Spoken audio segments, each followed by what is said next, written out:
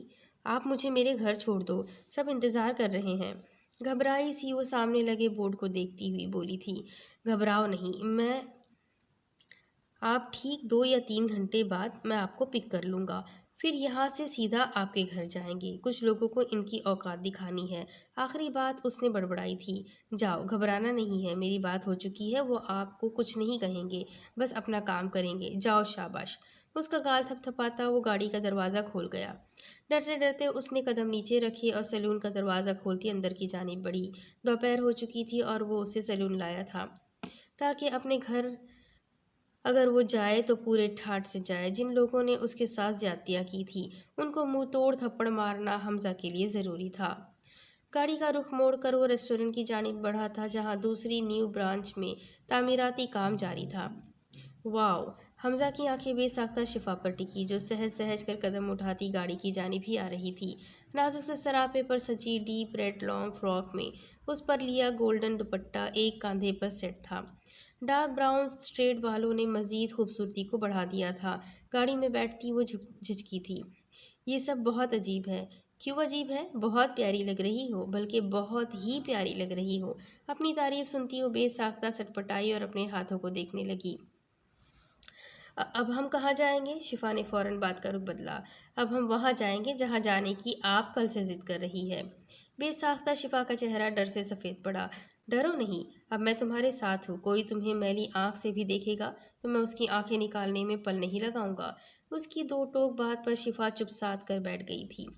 صالح صاحب بھی ریڈی، آ رہا ہوں میں۔ چہرے پر طنزیہ مسکراہٹ سجائے وہ گاڑی کا رخ شفا کے گھر کی جانب موڑ چکا تھا۔ اف، میری تو کمر دکھ گئی۔ یہ شفا کمینی میں تو لگتا سیل فٹ تھے۔ کیسے بھاگ بھاگ کر کام کرتی تھی۔ کلموہی کی زبان پر ایک شکوہ بھی نہیں ہوتا تھا۔ بتن دھوتی ایمن ساتھ ساتھ شفا کو کوسنے کا کام جاری رکھ رہی تھی۔ دوپہر کے کھانے کے بعد ہی اتنے برتن اکٹھے ہو چکے تھے کہ شام ہوتے ہی اسے دھونے پڑے۔ جمیلہ بیگم نے خلاف توقع خود اپنے لیے ناشتہ بنایا اور دوپہر کے کھانے میں بھی انہوں نے اپنی روٹی خود بنائی تھی اور تب سے کمرے میں بند تھی۔ یہی چیز ایمن کو تکلیف میں مبتلا کر رہی تھی کہ بیٹی کے جاتے ہی انہوں نے کیسا پیترا بدلا۔ شفا، آجا۔ بے بسی سے برتن پٹک کر انہوں نے شفا کو پکارا تھا کہ باہر بیل کی آواز پر وہ بے ساختہ چونکی۔ ابھی دروازہ کھولو جا کر۔ بھابھی کے بیٹے کو پکارتی وہ دروازہ کھولنے کا حکم دے گئی۔ ہاتھ دھو کر وہ بھی باہر نکلی کہ آنے والے کو دیکھ سکے اور سامنے شفا کو شہزادی کے سے روپ میں دیکھ کر ان کا منہ حیرت سے کھلا۔ بڑی بھابھی بھی باہر آتی ٹھٹک گئی۔ مہرون لانگ فراک پر بنارسی گولڈن دوپٹہ ایک کندھے پر ڈالے، کانوں میں بالیاں، بالوں کو گہرے براؤن رنگ میں سیدھا کیے ایک کندھے پر ڈالا تھا۔ پیروں میں ہائی ہیلز پہنے وہ چمکتی جلد کے ساتھ سب کے منہ حیرت سے کھل گئے۔ اس کے ساتھ ہی سیاہ شلوار سوٹ میں حمزہ اپنی شاندار شخصیت کے ساتھ موجود تھا۔ کیا آپ کے گھر مہمانوں کو بٹھانے اور پانی پلانے کا رواج نہیں ہے؟ بڑی بھابھی کو دیکھتا وہ طنزیہ سا بولا۔ شفا نے بے ساختہ حمزہ کی جانب دیکھا۔ وہ تو ایسے یہاں آنے پر تیار نہیں تھی، لیکن حمزہ بہلا پھسلا کے اسے یہاں لے آیا تھا۔ پانی کا کہا ہے، کچھ کھانے کا آرڈر نہیں دیا؟ حمزہ نے مزید گوہر افشانی کی۔ اس کی چھائی شخصیت سے مرعوب ہوتی بڑی بھابھی کچن کی جانب بڑھ گئی اور حمزہ اور شفا لاؤنج میں رکھے صوفے پر براجمان ہوئے تھے۔ یہ سب عجیب ہے۔ دیکھو، تم چند دن میرے ساتھ رہو گے پھر تم بھی چلے جاؤ گے۔ ایسا مت کرو، بھابھی کا رویہ میرے ساتھ مزید غلط ہو جائے گا۔ ان دونوں کے منظر عام سے ہٹتے ہی وہ لاچاری سے بولتی اس کی جانب مڑی۔ تمہیں کیوں لگتا ہے میں تمہیں چھوڑ جاؤں گا؟ ایبرو اچکائے وہ اس سے سوال کر گیا تھا۔ سب ایسے ہی تو کرتے ہیں، مطلب ختم ہوتے ہی چھوڑ دیتے ہیں۔ بے ساختہ اسے سبحان یاد آ گیا تھا اور آنکھوں میں نمی چمکی تھی۔ اس کا جواب میں گھر جا کر دوں گا کہ کون چھوڑتا ہے کون نہیں۔ اس وقت بس یہ یاد رکھو، تم میرے ساتھ ہو، کوئی تمہیں ہاتھ بھی نہیں لگا سکتا، اس لیے ڈرنے کی ضرورت ہرگز نہیں ہے۔ اس کے ہاتھ پر اپنا ہاتھ رکھتا وہ نرم لہجے سے بولتا اس کی ہمت بندھا گیا۔